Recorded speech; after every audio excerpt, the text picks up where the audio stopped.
Dnes budeme spoločne preberať horúce novinky z parlamentu.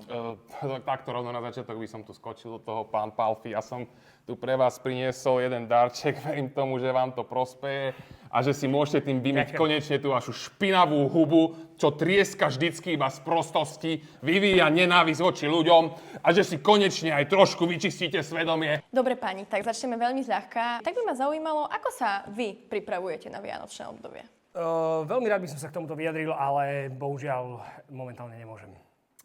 Ja takisto toto neviem momentálne posúdiť a preto by som rád na túto otázku neodpovedal. Ďakujem. A v rámci otázky eurofondov musím povedať, že sa bojím. Vy sa ale o mňa nebojte, dobre?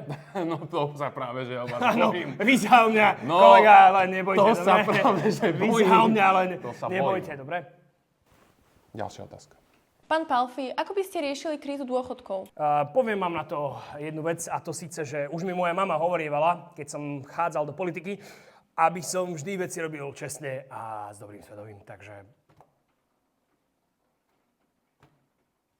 Opýtam sa vás takú veľmi jednoduchú otázku. Myslíte si, že by sa mali rekonštruovať a stavať nové nemocnice? No, tak pani moderátorka, toto vôbec jednoduchá otázka nie je. Nemocnice ako také si na seba zarobiť nevedia. To znamená, A ty že... si kedy zarobil čestne? Môžeme Prepáčte, sa pán držať Palfi. vecných Kedy ste si týchto vy otázok. zarobili Viete čo, ja peniaze? už toho mám dosť. Ja tu s takýmito ľuďmi naozaj robiť Odíď. rozhovory nebudem. Dovidenia. Pani moderátorka, vám to veľmi svedčí. My sa ešte možno niekedy uvidíme, ale vy, s vami, svina, ja sa už nikdy... My sa stretneme na parkovisku. Týmto naša relácia končí. My vám veľmi pekne ďakujeme.